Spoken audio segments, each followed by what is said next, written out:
Якутия в мире. Мы рассказываем о якутянах, которые смогли расширить границы мира, живут и работают в разных странах и континентах, но не забывают о родных истоках. Добрый день, дорогие слушатели! Сегодня у нас в гостях Михаил Михайлович Ершов, основатель и директор этнокультурного объединения «Эллаяда». Добрый день, Михаил Михайлович! Здравствуйте! Расскажите нам, пожалуйста, и нашим слушателям о себе, кто вы, откуда, где учились, где работаете, чем вообще занимаетесь в повседневной своей жизни.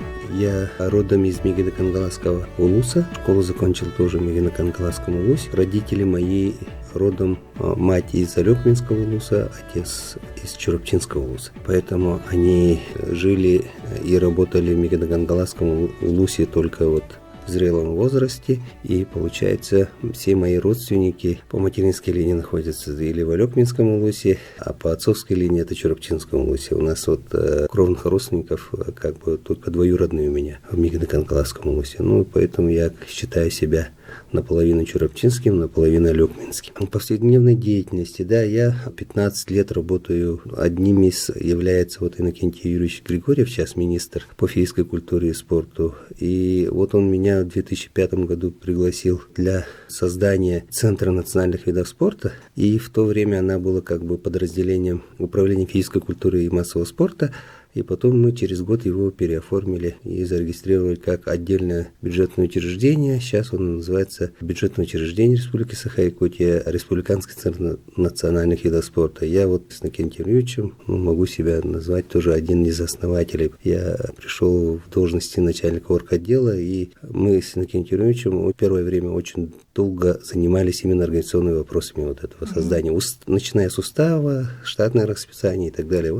А сейчас это достаточно успешное учреждение, которое пропагандирует традиционные виды спорта народов Якутии на республиканском, на всероссийском, международном уровне. Я сейчас долгое время работал начальником орготдела, потом был заместителем, потом первым заместителем, лет 5 проработал. Я сейчас являюсь начальником методического отдела. У меня основная работа это программные, методические, документооборот и так далее. Поэтому достаточно серьезная работа, но не требующая беготни, более спокойная, но зато очень ответственная уже. Да, и остается тогда время на общественную деятельность, да? Про общественную деятельность это вообще отдельно надо разговаривать, потому что я по жизни являюсь очень деятельным, меня, по крайней мере, так считают мои окружающие, мои родные, потому что я без дела не могу сидеть. С детства со школьных времен я занимаюсь музыкой. В то время только начинали популяризироваться гитарные песни, ансамбли, копирование зарубежных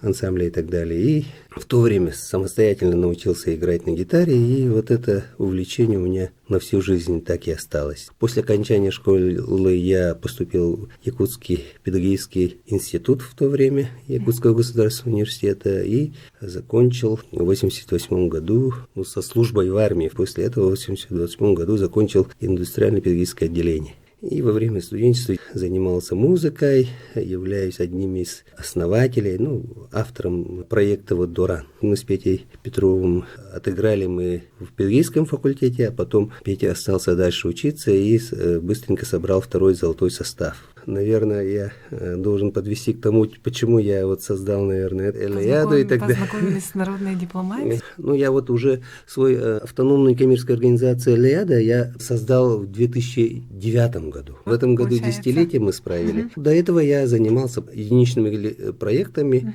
В 2008 году у меня все-таки осмелился, можно так сказать, провел, почти что в одиночку первый рок-фестиваль под открытым небом. Формат Open Air называют. Не новшество, Open Air, да. Тем более в Якутии, где белые ночи, почему бы не провести такие фестивали. Куда приехали представители с Владивостока, с Комсомольска-на-Амуре, с Благовещенска, со Смоленска, с Москвы. Достаточно серьезное мероприятие было. Мы его провели в Мегино-Кангаласском Кангаласском улусе, где они Исех в Урсалах называется.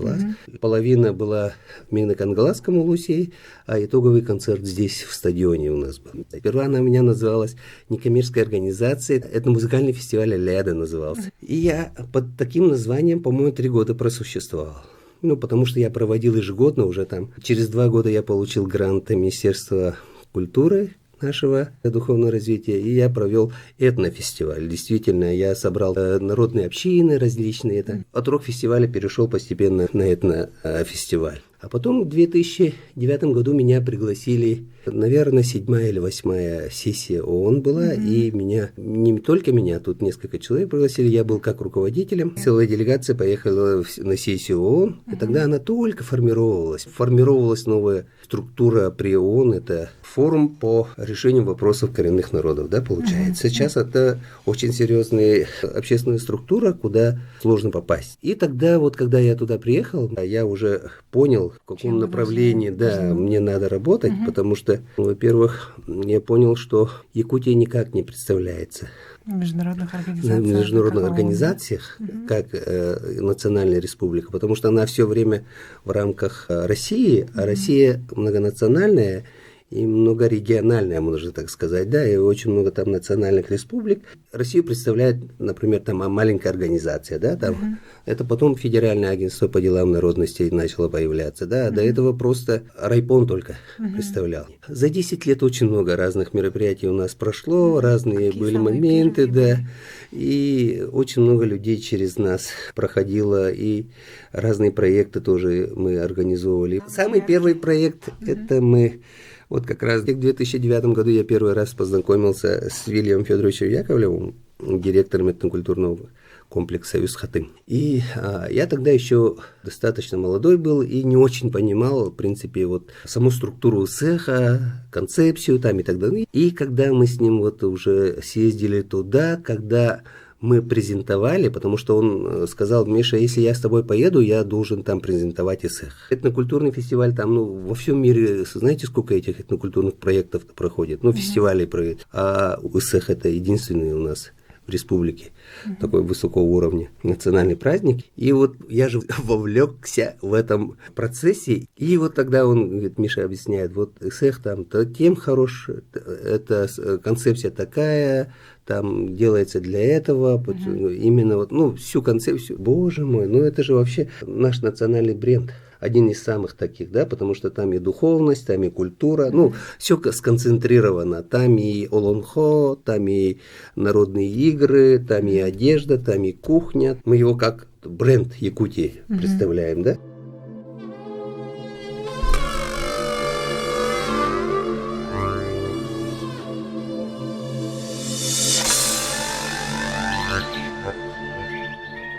С того момента, в 2009 году мы презентовали на полях Генеральной Ассамблеи национальный праздник ИСЭХ. У нас был баннер 25 метров длиной, и там были фотографии этих процессов ИСЭХ.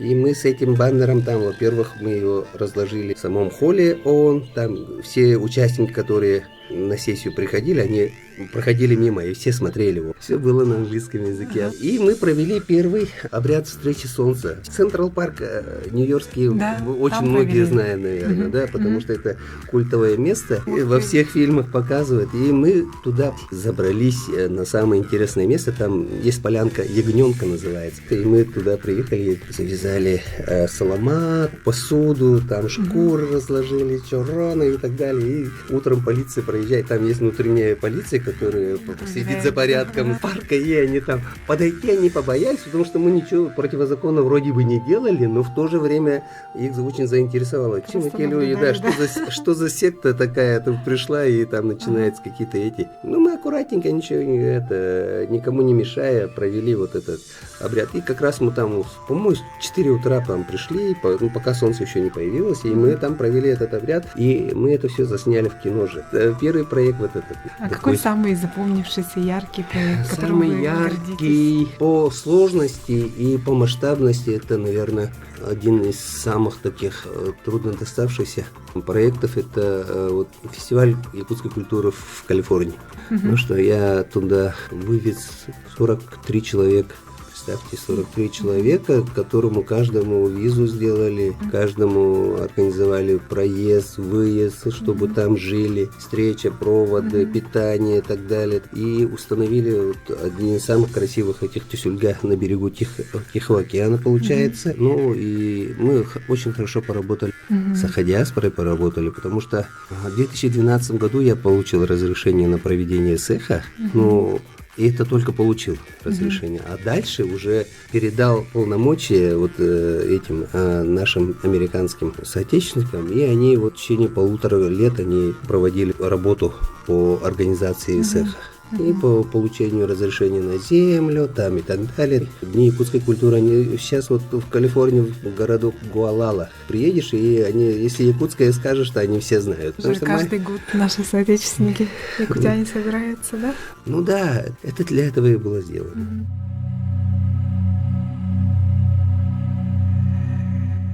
А почему именно Калифорния? Ну, это место, где наши соотечественники, наши якуты 2800, можно сказать, ну, с 30-го года по закрытию Аляски, вот они все время до продажи Аляски, они были там. Наши. Некоторые там остались, некоторые там умерли, некоторые женились и вернулись обратно с американскими женами и так далее. И очень удивительный этот исторический факт, потому что мы нигде его нет. Мало кто об этом знает, да, мало, потому что это же была артерия наша. Вот Охотский тракт, это была артерия именно связи с Русской Америкой, с Новоархангельском, ну, сейчас Ситха называется, да, и это очень такой яркий исторический момент, потому что это все равно, что можно назвать это правлением Александра I, Петра I, Екатерины II, можно это то же самое, вот Шелихова можно назвать иркутского купца, который вот обеспечивал пушниной все царское окружение, можно так сказать, да?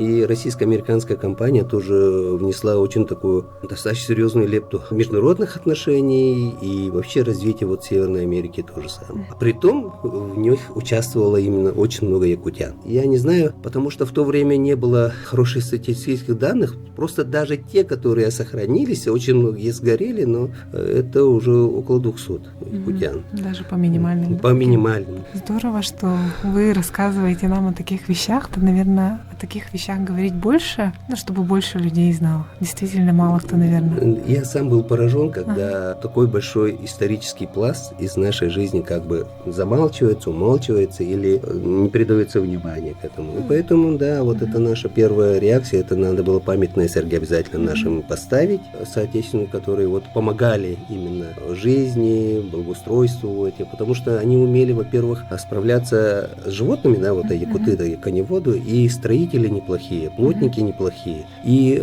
первые переселенцы русские, которые жили на Аляске, там условия такие же, как у нас в Якутии. И они не могли справляться с котом, там долгие зимы и так далее. А у нас это как бы обычная наша жизнь такая, да, это быт наш такой. И поэтому для них легче было вот семью якутскую туда переселить, и они их обеспечивали молоком, мясом там и так далее, да, охотились и следили за скотом, за лошадьми, и вот они действительно очень большую лепту внесли для российско-американской компании.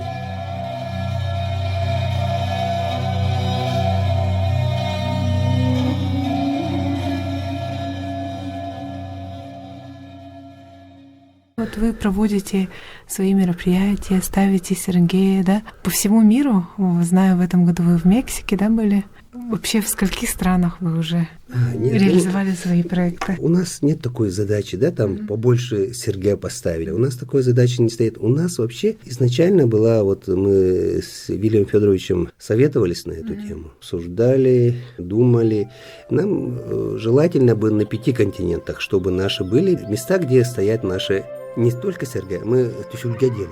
Или арбагах. Арбагах это якутский храм.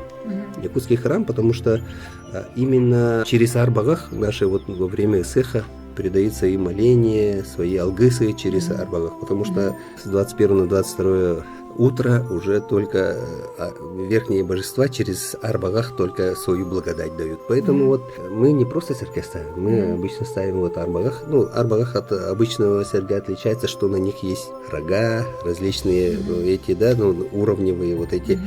А обычные сергеи вы сами знаете, да, как они выглядят. Мы делаем их по всем канонам. И второе, мы пропагандируем наш эсэх. Мы просто так вот не ставим, мы обычно, вот мы уже в 3 местах уже эсэх провели. Это во Франции, это в Америке и вот Мексике в прошлом году, да. Самые ближайшие планы. Ну вот, допустим, на следующий год.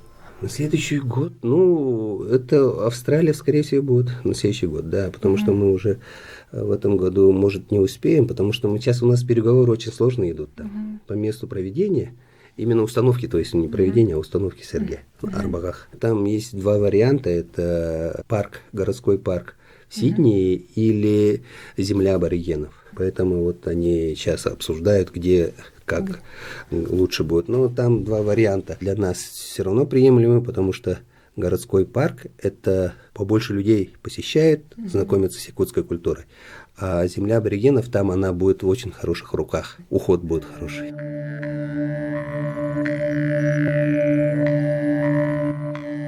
Я вот насчет эсэха говорю, да? Это очень большая ответственность эсэх представлять за границей. Мы все эсэхи проводим по канону. Недаром у меня основной советник, вот Вильям Федорович Яковлев, директор Усхатына, который вот тоже поднял уровень эсэха до всероссийского, да? Сейчас один из самых главных брендов у нас в Якутии – это эсэх. Всех приглашают на эсэх, да? Когда ты проводишь эсэх за рубежом, ты должен хотя бы придерживаться самых основных канонов. Это конь обязательно должен быть, лошади, имеется в виду белой, черной масти. Обязательно тюльгавар был в стороне. Без них это эсэх не проводит. Камыс обязательно должен быть. Алгашит должен быть. Битигиттер, 9 мальчиков по 7 девочек должно быть. И алгашит обязательно должен быть.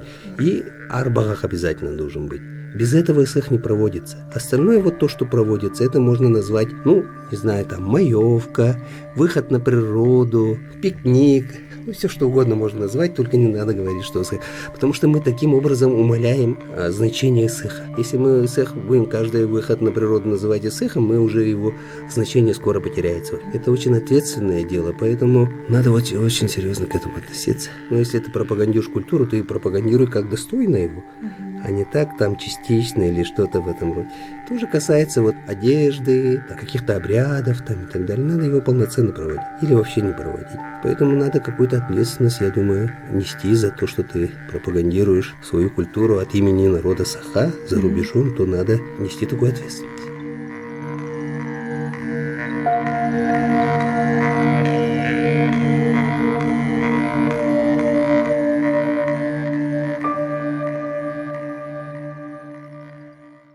Михаил, скажите, вы вот часто общаетесь с нашими земляками за рубежом. Может быть, вы поделитесь с нами, что их всех объединяет и как они друг от друга различаются, какими они историями делятся с вами? Вопрос достаточно интересный, но в то же время, можно сказать, сложный, да, потому что с теми, которыми я общаюсь, но я в основном общаюсь с теми, давно знаю, да, в свое время вот очень часто общался с калифорнийскими нашими земляками, ну вот сейчас общаюсь, член нашей этнокультурного объединения Тамаша Ковнер с Австралии. Я вот сейчас ее хочу поддержать, она хочет пройти курсы в Женевском отделении ООН по правам коренных народов. Я вот заявление написал, посмотрим, что там получится. И, с Мексикой время от времени общаюсь. Есть у нас еще землячка, сейчас вот работает тургидом в Барселоне, в Испании. И со всеми своими старыми друзьями, с которыми мы проводили проекты, я с ними, в принципе, в любое время на телефоне, я с ними могу хоть сегодня, хоть завтра позвонить, узнать, что да как. И они мне точно так же, когда им необходимо, звонят. Это с Испании Кармен Арнау Муро, это, которая в этом году приезжала тоже на эсэх. Я ее возил тоже вот по историческим местам. Она была у меня на юбилее. Вот здесь она была еще на презентации в связи с десятилетием Элаяда. Мы проводили в историческом музее «Россия. Моя история». Ну, это отдельная история, как про него, может, и расскажу, потому что «Обратная связь» называется. Потому что все наши проекты, они тем и полезны, что она имеет обратную связь. Мы просто вот сделали и забыли. Обычно так же бывает. Как у туристов, грубо говоря, там приехал, посмотрел город, и все, и же забыл, и на следующий год уже что-то новое.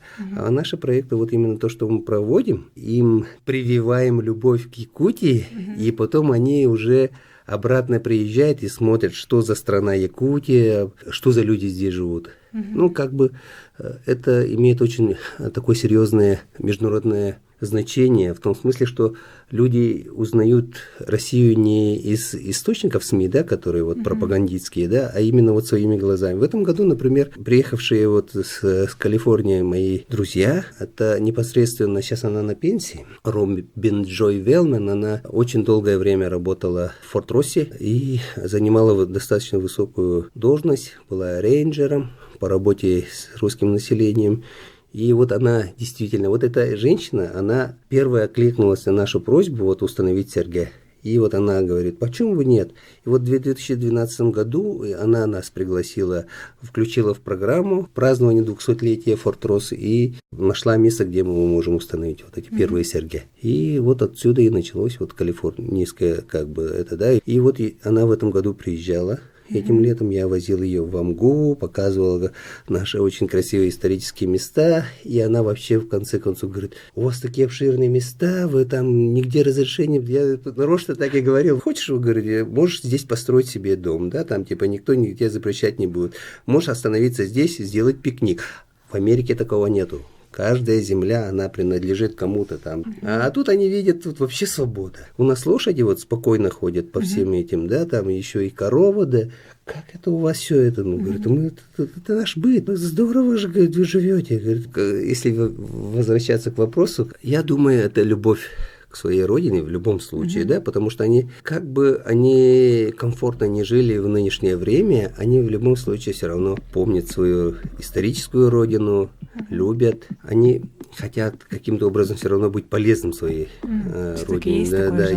Есть такое желание, но ввиду очень многих объективных причин, некоторым это сложно сделать и так далее, и поэтому любая связь с ними, это для них, ну, как бы ниточка с родиной, да, я думаю, что они очень многие скучают по своей родине. А что думаете, нужно сделать республике или вот таким же общественным организациям, как ваша, чтобы больше якутян, которые проживают за пределами страны, они стремились помогать и не только стремились, но и реализовывали какие-то проекты для развития республики? Я могу тут конкретно дать пример, да, например, Саха-диаспора Америки. Это Жаргал и Вера Соловьева. Они давно уже этим вопросом занимаются, и они очень хотели, чтобы была поддержка со стороны республики, чтобы хотя бы вот они сайт вот этот, который Саха Open World, который содержит, чтобы хотя бы она какое-то время, оказывается, вот через Министерство внешних связей они поддерживали это, оплату. Это мизер получается. Кроме этого, они там различные проекты проводили, то чтобы дети наших вот переехавших наших земляков, они тоже, чтобы историческую родину не забывали, они им пытались организовать здесь как бы лагерь, республика помогала переездом, проездными расходами там и так далее. Какие-то конкурсы они проводили ради этого, чтобы они выбрать из тех детей, которые там есть, потому что я тоже в одно время помогал им для проезда, чтобы получить эти деньги, они там конкурс объявили, и вот Министерство внешних связей выделило определенную сумму на проезд двоих или там троих детей, там, чтобы до родины и обратно. Они все равно же с родителями ездят, да, там тоже определенная сумма получается. И я вот помню, один раз я им через свою организацию выбивал эти деньги. И таких проектов-то много у них, по идее, да? Они хотят, с нашей стороны, как бы, такой хорошей помощи для них нет. Если бы с нашей стороны нормальная работа была бы, они бы, естественно, я думаю, у них могли бы развернуться хорошо, и приезжим бы нашим землякам бы там помогали, была бы у них была возможность им помогать хорошо, да, там и так далее. Они же все-таки в том обществе уже адаптировались, или они уже все это общество достаточно хорошо знает, поэтому могли бы обеспечить хорошую помощь в этом вопросе. Спасибо большое, Михаил Михайлович. Думаю, что, наверное, мы вас еще и в другие разы будем приглашать. Очень интересно рассказываете. Наверняка много историй, которые, сегодня мы не успели, послушать, но которые были бы интересны нашим слушателям. Желаем вам удачи, и пусть все планы претворяются в жизнь.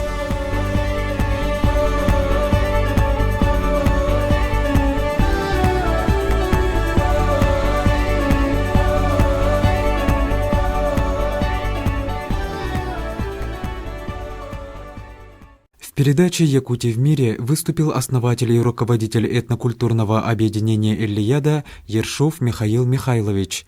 Программу подготовили Екатерина Голикова и Савина Данилова.